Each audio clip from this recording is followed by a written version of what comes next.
बिस्मिल्लाहिर्रहमानिर्रहीम। नाज़रीन अस्सलाम वालेकुम। नाज़रीन, आज दो तीन मौज़ूआत पर बात करनी है। एक तो ये डॉलर और पेट्रोल की कीमत जो बढ़ाई जा रही है, इसके नतीजे में क्या होगा और ये क्यों हो रहा है। और दूसरी ये है कि जिस तरह हुकूमत को काज़ी फ़ाइज़ ईसा के मसले पर एक बहुत बुरी ज़िल्लतनाक शिकस्त का सामना करना पड़ा, उसी तरह इनको मीडिया अथॉरिटी बिल पर भी एक नहायत शर्मनाक किस्म की शिकस्त का सामना है, और इम्कान ये है कि ये बिल अपनी मौत आप ही मर जाएगा। और तीसरा पॉइंट ये है कि अफ़गानिस्तान के तालिबान ने टीटीपी की हमायत तर्क करने से इनकार कर दिया है।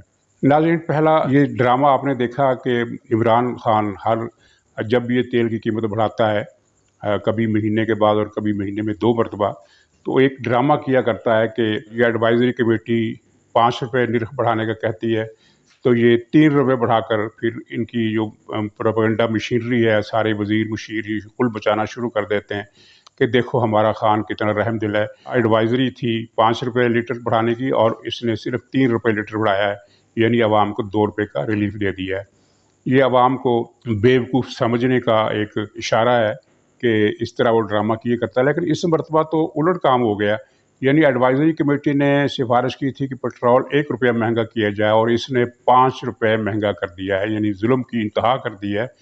और जबकि आलमी मंडी में तेल की कीमत नहीं बढ़ रही, तो इसकी क्या वजह हो सकती है? एक वजह तो इसकी यही है कि इनको अंदाज़ा हो गया है इमरान खान को कि अब हम जाने वाले हैं, तो जाने से पहले जितनी ज़्यादा लूट मार कर सको कर लो।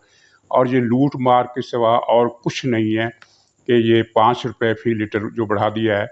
और ये खुद ही कहा करता था कि जो हुक्मरान जितना बड़ा चोर होगा वो पेट्रोल को और बिजली को उतना ही ज़्यादा महंगा करेगा। तो इसने अपने ही कौल की रोशनी में खुद को सबसे बड़ा चोर साबित कर दिया है।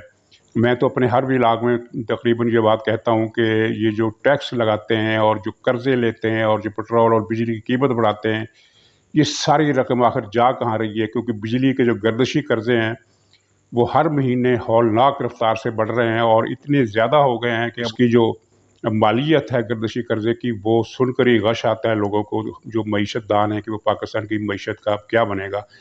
अब माफ़ कीजिएगा कि पाकिस्तान मईशत का अब कुछ नहीं बन सकता, ये बर्बाद कर दी गई है। और शायद इसी एजेंडे को पूरा करने के लिए इमरान खान को लाया गया था। और यही नहीं, ये डॉलर 170 रुपये हो गया है और इतलात हैं खुद हुकूमती हलकों की तरफ से कि इसको इमरान खान का जो मनसूबा है वो 200 रुपये करने का, डॉलर की कीमत 200 रुपये करने का मनसूबा है। और ये टारगेट कितने दिनों में हासिल किया जाएगा?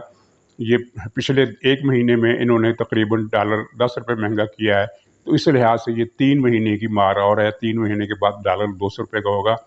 और उसके बाद पाकिस्तान की मईशत का क्या हाल होगा, महंगाई किस दर्जे तक बढ़ जाएगी और मुल्क की सनत का क्या हाल होगा। जब डॉलर की कीमत इतनी ज़्यादा होगी तो क्या पाकिस्तानी कारखाने जो रहे सहे बचे कुचे चल रहे हैं वो इस काबिल होंगे कि वो अपनी मसनूआत आलमी मंडी में बरामद कर सकें? यानी एक ही तीर से इमरान खान कई शिकार कर रहा है। एक तो अपने माफिया, डॉलर माफिया का पेट भर रहा है, और दूसरे पाकिस्तानी अवाम को महंगाई के दोज़ख में और गहरा दफन कर रहा है। और तीसरा ये कि पाकिस्तानी मईशत को ये हथौड़े से वार करके उसका सर कुचल रहा है, उसको ख़त्म कर रहा है। और कोई इसको इसलिए रोकने वाला नहीं है कि ये एक पेज पर है। एक पेज वाले अपनी ज़िम्मेदारी से बच नहीं सकते, वही इसको लाएँ और वही इसकी मदद करते रहें और वही इसको हर आजमाइश से, तकलीफ़ से बचाते रहें। तो अवाम की जो मल्लाहियाँ हैं, जो दुआएँ हैं, अवाम की जो कोसनें हैं, जो बद्दुआएँ हैं, उनका हदफ कौन है ये बताने की ज़रूरत नहीं। और नाज़रीन, आपको ऐसे महाजरीन मईशत मिलेंगे जो ये कहेंगे कि ये माफिया है जो डॉलर की कीमत बढ़ा रहा है, इमरान खान को तो पता ही नहीं कि वो इस डॉलर की कीमत को किस तरह कंट्रोल करे।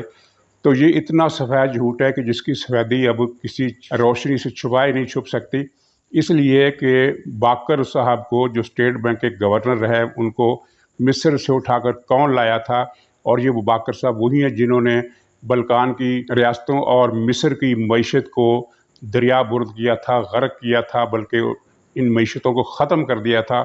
और इसी रिकॉर्ड के पेश नज़र इमरान खान इस याकूब को पाकिस्तान लाया था ताकि पाकिस्तान की मईशत को भी मिस्र की मईशत की तरह ख़त्म कर दिया जाए, तबाह कर दिया जाए, बर्बाद कर दिया जाए। जो शख्स बाकर को लाया था उसके बारे में ये कैसे कहा जा सकता है कि वो तो चाहता है कि डॉलर की कीमत मुस्तहकम हो? इधर एक और ड्रामाबाजी हो रही है कि स्टेट बैंक की तरफ से डॉलर फेंके जा रहे हैं मार्केट में, ताकि डॉलर की कीमत अगर कम नहीं हो सकती तो कम से कम स्टेबल हो जाए, यानी जितनी हो गई है वहाँ तक रुक जाए। ये भी ड्रामा है और इसमें भी एक लूट मार का पहलू है।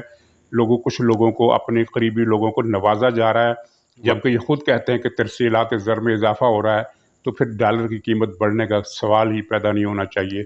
इसका मतलब है कि तरसीलात ज़र और जो बाहर से कर्ज़े आ रहे हैं अरबों डॉलर के हिसाब से, वो सब के सब खुर्द-बुर्द हो रहे हैं, किसी नामालूम मुकाम पर जा रहे हैं, क्योंकि अगर वो मुल्क की मईशत में इंडक्ट होती इतनी रकम, तो डॉलर की कीमत कम होनी चाहिए थी, नीचे होनी चाहिए थी। ये लेकिन डॉलर बढ़ता जा रहा है और ₹170 का मतलब पाकिस्तानी मईशत की बर्बादी, मज़ीद बर्बादी और मज़ीद बर्बादी के सिवा कुछ नहीं। चुनांचे ये एक साजिश है जिसको पीटीआई के लोग, कुछ लोग, हामी लोग, दानश्वर और टीवी एंकर और सहाफ़ी इमरान खान की नालायकी से ताबीर कर रहे हैं। इमरान खान की नालायकी से ताबीर करने का मतलब ये बताना है कि इमरान खान है तो ईमानदार लेकिन नालायक है। और नाज़रीन, इसी कोशिश को दजल व फ़रेब कहते हैं। इसी दज्जल से दज्जाल का लफ्ज़ बना है। तो ये दज्जाल पार्टी है जो कवाली करने लगती है कि इमरान खान ईमानदार है लेकिन उसकी टीम करप्ट है। सारी टीम जो करप्ट है उसके साथ बैठी हुई है, काबीना में बैठी हुई है, और हर करप्ट को इसने एनआरओ दिया है। नाम गिनवाने की ज़रूरत नहीं, आप सबको याद हो गया कि किस तरह गंदम से लेकर शुगर तक और दवाओं से लेकर एलएनजी तक हर माफिया को इसने एनआरओ दिया और उनके ड्यूज़ माफ़ किए। और इसके अलावा जो इसने करतूत किए हैं, बेशुमार टैक्स डिफ़ाल्टर से उनके टैक्स माफ़ कर दिए हैं, जिनमें वो आरिफ नकवी भी शामिल है, जिसके पता नहीं कितने अरबों डॉलर इसने माफ़ किए, जिसने ये लूटे थे। और जो कराची इलेक्ट्रिक सप्लाई कॉरपोरेशन का करता धरता अवराज ग्रुप जो है उसका, ये सारा किस्सा बहुत दर्दनाक है, बहुत तकलीफ दे है। लेकिन ये बार बार दोहराना इसलिए पड़ता है कि हर बार ये दजल फ़रेब करते हैं और ये बताते हैं अवाम को कि इमरान खान की टीम बेईमान है, लेकिन इमरान खान खुद ईमानदार है। बेईमानों की टीम का सरबराह उनसे महा बेईमान होगा या कि ईमानदार होगा। ये हमने पहली मरतबा पाकिस्तान की दुनिया की तारीख में सुना है कि जनाब कैप्टन ईमानदार है, टीम बेईमान है। तो नाज़रीन, ये बहुत ही एक अफसोसनाक सूरत हाल है जिसकी वापसी की उम्मीद नहीं की जा सकती। यानी ये नहीं कहा जा सकता कि ये सूरत हाल अब बेहतर हो जाएगी, क्योंकि अब बेहतरी के इम्कानात जो हैं, जो गुंजाइश होती है बेहतरी की किसी आने वाले के लिए, वो इसने ख़त्म कर दी और ख़त्म किए चले जा रहा है। नाज़रीन, आखिर में अमेरिका की धमकी और तालिबान का जो इशू है, अमेरिका की धमकी आपने कल के व्लॉग में सुन ली और अखबारों में पढ़ ली। अमेरिका ने ये कहा है कि पाकिस्तान के साथ ताल्लुकात पर नज़रसानी करेगी, यानी ताल्लुकात की नौयत बदलेगी। मतलब ये है कि वो पाकिस्तान को कुछ नई ड्यूटियां देंगे और पाकिस्तान के पास इन नई ड्यूटियों पर अमल दरामद करने के सिवा कोई चारा कार नहीं होगा। क्योंकि अगर ये अमल ना किया, अव्वल तो अमल ना करने का सवाल ही पैदा नहीं होता, क्योंकि अमेरिका हमारा क़िबला काबा है, वो जो कहेगा हम करेंगे। लेकिन फ़र्ज़ कीजिए कि हम इनकार करते हैं या टाल मटोल करते हैं या पूरा काम नहीं करते, तो अमेरिका पाकिस्तान की इक़्तिसादियात का गला दबोच लेगा मुख्तलिफ़ किस्म की पेनाल्टीज़ और पाबंदियों के ज़रिए से। और पाकिस्तान के पास वैसे ही इस वक्त मईशत में कुछ ऐसा बचा नहीं है जिसकी बुनियाद पर हम इनकार करने की ज़रूरत कर सकें। पहले भी कमज़ोर थी और अब मईशत तो कमज़ोरी से ज़्यादा ऑक्सीजन टेंट में चली गई है। अमरीकी पाबंदियों का तो इशू बाद में उठेगा, पहले तो ये सवाल होगा कि ये पाकिस्तान इनकार कर भी सकता है कि नहीं कर सकता। और वो अमरीका जो मुतालबात करने वाला है वो हमारी औकात से, हमारे बस से बाहर है। मसलन वो ये मुतालबा करने वाला है कि अफ़गानिस्तान से दहशतगर्दी को रोका जाए। वो किस तरह हम रोक सकते हैं पाकिस्तान, जबकि अफ़गानिस्तान की तरफ से किसी दहशतगर्दी के शुरू होने की कोई इत्तला ही नहीं है। यानी ऐसी चीज़ जो है ही नहीं, उसको रोकने का मुतालबा। और किसी को ये मालूम नहीं है कि अमेरिका के पास कौन सा मेयार है जिसकी बुनियाद पर वो ये हमें सर्टिफिकेट देगा कि हाँ, हमने दहशतगर्दी को रोक दिया है या नहीं रोक दिया। और दहशतगर्दी जो बढ़ रही है एक तसलसल के साथ, कल भी शुमाली वज़ीरिस्तान में एक झड़प हुई है, दहशतगर्दों के अड्डे पर छापा मारा गया, तो इस मौके पर जो क्रॉस फायरिंग हुई उसमें 5 दहशतगर्द मारे गए और 7 फौजी जवान शहीद हुए। इसका मतलब ये है कि दहशतगर्दी ना सिर्फ ये है कि वापस लौट आइए, बल्कि पहले से ज़्यादा तवाना होकर आइए। और इस मरतबा ये दहशतगर्दी बड़े शहरों में नहीं हो रही कि जिसको हम कहते हैं कि सॉफ्ट टारगेट, यानी पब्लिक के किसी मुकाम को हिट कर देते हैं और वहाँ शहरी मारे जाते हैं, बल्कि ये इस वक्त हार्ड टारगेट वो दहशतगर्द इस्तेमाल कर रहे हैं। सवाल ये पैदा होता है कि अगर हमारी मगरबी सरहद महफूज है तो ये दहशतगर्द कहाँ से आ रहे हैं। اور اگر یہ دہشت گرد افغانستان سے نہیں آ رہے اور پاکستان ہی میں تھے تو اس کا مطلب یہ ہے کہ دہشت گردی کا سر کچلنے کا جو دعویٰ تھا وہ بے بنیاد تھا اور غلط تھا۔ اور طالبان ترجمان نے اعلان کیا ہے کہ پاکستان کی حکومت کو چاہیے کہ وہ TTP یعنی تحریک طالبان پاکستان کے ساتھ معاملات مذاکرات سے حل کرے، اور مذاکرات کے اس عمل میں مقامی علماء کرام کو بھی شامل کیا جائے۔ یہ طالبان افغانستان کی طرف سے ڈکٹیشن ہے یا مشورہ، آپ یہ خود فیصلہ کر سکتے ہیں، لیکن اس سے یہ ایک نتیجہ تو آسانی سے نکل رہا ہے کہ طالبان یہ نہیں کہہ رہے کہ TTP کو ہماری حمایت حاصل نہیں ہے، آپ ان سے جس طرح چاہے نمٹیں۔ وہ یہ کہہ رہے ہیں کہ ان کے خلاف طاقت کا استعمال مت کریں، بلکہ مذاکرات کریں، اور مذاکرات میں علماء کرام کو شامل کریں۔